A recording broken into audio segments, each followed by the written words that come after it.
मोहतरम दोस्तों, अस्सलाम वालेकुम। दोस्त, आज की इस वीडियो में हम आपको अमेज़ोन के बारे में बहुत अच्छी नॉलेज देने वाले हैं। आज का नौजवान बहुत ज़्यादा सर्च करता है कि अमेज़ोन पर कैसे काम करे, कैसे अमेज़ोन से पैसा कमाए और अमेज़ोन पर कैसे कामयाब हो, और अमेज़ोन पर काम करने के लिए हमें किन चीज़ों की ज़रूरत पड़ती है। दोस्तों, ये तमाम चीज़ें आज की इस वीडियो में ऐड करेंगे और इस पर अच्छे से डिस्कस करेंगे। आप इस वीडियो को पूरा आखिर तक देखिएगा, आपको बहुत अच्छी नॉलेज मिलने वाली है। और लास्ट में मैं आपको एक बहुत अच्छी नॉलेज दूंगा, अगर आप उस पर अमल करेंगे तो जल्द चांस हैं आपके अमेज़ोन पर सक्सेस होने के। दोस्तों, सबसे पहले तो आप इस चीज़ को समझ लीजिए कि अमेज़ोन पर काम करने के लिए आपको जीएसटी नंबर चाहिए होता है, और अमेज़ोन पर जो एक मर्तबा जीएसटी नंबर रजिस्टर्ड हो गया वो दोबारा किसी और अकाउंट में रजिस्टर्ड नहीं होता। और ऐसे ही मोबाइल नंबर की ज़रूरत होती है आपको, वो अमेज़ोन पर पहले रजिस्टर्ड नहीं होना चाहिए, अमेज़ोन सेलर अकाउंट पर, नहीं तो उस पर आप अकाउंट नहीं बना पाते। उसी के साथ साथ आपको एक बैंक अकाउंट भी चाहिए होता है उसी नाम का जिस नाम का आपका जीएसटी नंबर होता है। तो आपको ये दो चीज़ें मैंडेटरी है अमेज़ोन पर काम करने के लिए। और जीएसटी बनाने के लिए कम से कम 1 से 1.5 महीने का टाइम लगता है, और अगर कोई आपका ख़ास है, आपका काम जल्दी कर सकता है, तो फिर उसे आप 15 दिन में भी कर सकते हैं। और दोस्तों, इस चीज़ को समझ लीजिए, जीएसटी अगर आप ऑनलाइन बनाने जाते हैं तो नहीं बना पाएंगे। उसके लिए बहुत चीज़ों की ज़रूरत होती है, एनओसी वगैरह या फिर आपके घर के कागजात वगैरह, बहुत चीज़ें चाहिए होती हैं जीएसटी के लिए, जो कि मुमकिन नहीं होता पहली मर्तबा अच्छे से जीएसटी को बनाने में आप आसानी से कामयाब हो जाए। तो इसलिए अगर आप जीएसटी बनाना चाहते हैं तो किसी सीए के थ्रू जो इस फील्ड में नया नहीं हो, पुराना हो, उसी से आपको जीएसटी नंबर बनवाना चाहिए। तो ये हो गई अमेज़ोन पर अकाउंट खोलने के लिए जीएसटी नंबर, बैंक अकाउंट उसी नाम से जिस नाम से जीएसटी है, और उसी के साथ साथ आपका एक मोबाइल नंबर जिस पर पहले सेलर अकाउंट ना बना हो। और दोस्तों, आपको बता दूं, अमेज़ोन पर कुछ प्रोडक्ट ऐसे भी हैं जो कि बिना जीएसटी के भी सेल किए जा सकते हैं, जैसे बुक्स वगैरह या फिर फर्टिलाइज़र। कुछ चीज़ें हैं ऐसी जिन्हें आप बिना जीएसटी नंबर के सेल कर सकते हैं, जिन पर जीएसटी नहीं लगती। तो दोस्तों, जब आपके पास ये चीज़ें आ जाती हैं, फिर आपको एक अकाउंट की ज़रूरत होती है जिसे अमेज़ोन सेलर अकाउंट कहते हैं। फिर आपको अमेज़ोन सेलर का अकाउंट ओपन करना होता है, और अगर आप नहीं करना जानते तो जल्द ही हम उस पर एक वीडियो बनाकर डाल देंगे, या आप बहुत दिनों के बाद अगर ये वीडियो देख रहे होंगे तो आपको इसका लिंक भी डिस्क्रिप्शन में कुछ दिनों में मिल जाएगा। तो सबसे पहले आपको अपना अकाउंट बना लेना है। जब आपका अकाउंट बन जाए तो फिर आपको इसके लिए ज़रूरत होती है कुछ अच्छे प्रोडक्ट की, या फिर कुछ अच्छे ऐसे प्रोडक्ट की जो सिर्फ आप ही बेच रहे हो, कोई और ना बेच रहा हो, तो वो ज़्यादा सक्सेस होने के चांसेस होते हैं। ऐसा नहीं है कि आप कॉपी पेस्ट करेंगे तो काम चल जाएगा, जी नहीं चलता, आप ऐसा नहीं कर सकते।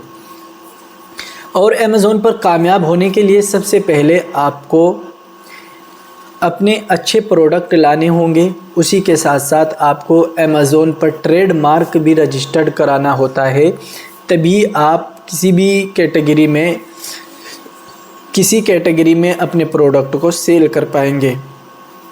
और देखिए, अगर आप बिना ट्रेडमार्क के कोई प्रोडक्ट सेल करते हैं या किसी की मैपिंग करते हैं तो आपको दिक्कत आ सकती है। बिना ट्रेडमार्क के अगर आप अमेज़ोन पर काम करना चाहते हैं तो फिर आपको जेनरिक में अपना प्रोडक्ट, यानी कि जेनरिक कैटेगरी में अपना प्रोडक्ट अपलोड करना होता है, उसके लिए लिस्टिंग बनानी होती है, फिर आप अपना प्रोडक्ट सेल कर सकते हैं।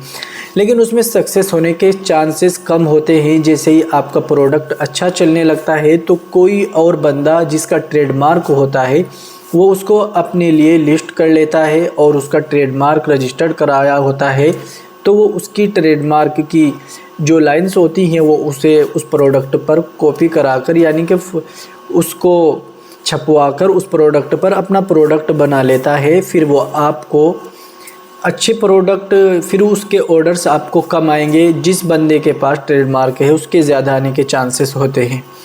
ट्रेडमार्क एक चीज़ होती है जिसे आप रजिस्टर्ड कराते हैं सरकार के द्वारा ऑनलाइन, और उसमें कम से कम 6 महीने साल का टाइम लगता है ट्रेडमार्क का अप्लाई होने में और सक्सेस होने में।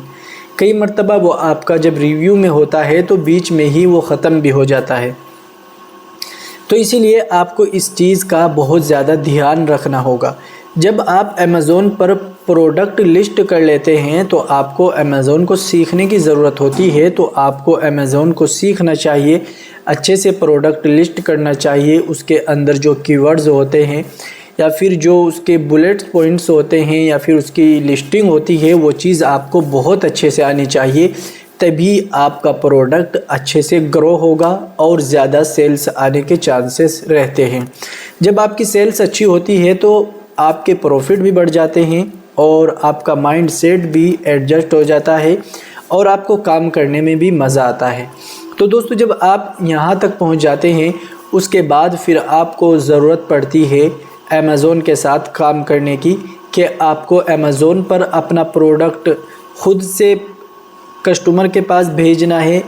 जब आप अकाउंट ओपन करते हैं वहीं पर आपको एक ऑप्शन मिलता है इजी शिप और एक होता है सेल्फ शिप, यानी कि आप अपने हिसाब से अपने इस प्रोडक्ट को सेल करेंगे या फिर अमेज़ोन की जो कंपनी है, कोरियर पार्टनर है जो उनके थ्रू इस प्रोडक्ट को सेल कराएंगे। तो जो भी आप सेलेक्ट करते हैं वो कर सकते हैं। और दोस्तों, मैंने आपसे वादा किया था कि वीडियो के एंड में मैं आपको एक चीज़ बताऊंगा। देखिए, सेल्फ शिप ऐसी चीज़ है जिसे आप चाहें तो ऑन कर सकते हैं और किसी सेलर से आप प्रोडक्ट उठाकर वहां से सेल करा सकते हैं। इसमें रिस्क कम होता है और रिटर्न अगर आता है वो आप ही का होता है, ये आपको ध्यान रखना होता है। और दोस्तों, आपको एक और चीज़ बता दूं, हर फील्ड में, चाहे वो अमेज़ोन हो, फ्लिपकार्ट हो, ई कॉमर्स में, चाहे वो ड्रॉप शिपिंग कोई भी हो, इनमें रिटर्न के भी चांसेस होते हैं कि प्रोडक्ट वापस भी करते हैं कस्टमर। 7 दिन के अंदर उन्हें टाइम होता है कि वो उनको या रखें या अगर उन्हें अच्छे ना लगे तो वापस कर दें। ऐसा होता है, तो इस चीज़ के लिए भी आपको तैयार रहना चाहिए। तो तमाम चीज़ें आपको कैलकुलेट करके तभी अमेज़ोन में उतरना चाहिए, तभी जीएसटी नंबर के लिए अप्लाई करना चाहिए, अगर आप इन तमाम चीज़ों को फेस कर सकते हैं। और अगर आपका कोई जनरल स्टोर है या आप किसी प्रोडक्ट को बेचते हैं या कोई आपकी ऐसी शॉप है कि जहां से आप उसके साथ साथ अमेज़ोन पर भी कर सकते हैं, मेरे हिसाब से वो सबसे बेस्ट काम है। आपके पास जीएसटी नंबर भी होगा जब आपकी शॉप है, तो आपके लिए बहुत आसानियां हैं कि आप एक पॉलीथीन का बैग मंगाइए और अमेज़ोन पर अपने प्रोडक्ट लिस्ट करिए जीएसटी नंबर डालकर। फिर उसके बाद सेल्स आए तो आप अपने प्रोडक्ट को शिप करिए अमेज़ोन के थ्रू। नहीं आता है तो आपकी दुकान तो चल ही रही है, वहाँ से अपना काम चलाते रहिए। इसको साइड में थोड़ा आप काम बढ़ा लें, ये भी बहुत अच्छा ऑप्शन होता है उन लोगों के लिए जिनकी अपनी दुकान होती है। और ख़ासकर उन लोगों के लिए तो बहुत अच्छा है जो जनरल स्टोर, गिफ्ट वगैरह की जो शॉप्स होती हैं या फिर जो शोपीस की शॉप्स होती हैं, और जैसे जीन्स पैंट वगैरह या फिर बच्चों के कपड़े, बच्चों के शूज़, लड़कों के शूज़, लड़कियों के शूज़, ये तमाम चीज़ें भी आप सेल कर सकते हैं। इनमें थोड़ा नंबर का ध्यान रखना होता है। तो ये चीज़ें आपको बहुत आसानी से सीखने को मिल जाएंगे। यूट्यूब पर आप सर्च करेंगे तो आपको मिल जाएगा। दोस्तों, उम्मीद करता हूँ अमेज़ोन से जुड़ी कुछ बातें आपको ज़रूर सीखने को मिली होंगी। मैं कोशिश करूँगा हर हफ्ते अमेज़ोन, फ्लिपकार्ट, मीशो से जुड़ूँ 1-2 वीडियो ज़रूर अपलोड करूँ ताकि आप लोग उस चीज़ के बारे में भी अच्छे से जानकारी ले पाएँ और समझ पाएँ। आज की वीडियो में इतना ही, फिर मिलेंगे एक नई वीडियो के साथ। अस्सलाम वालेकुम।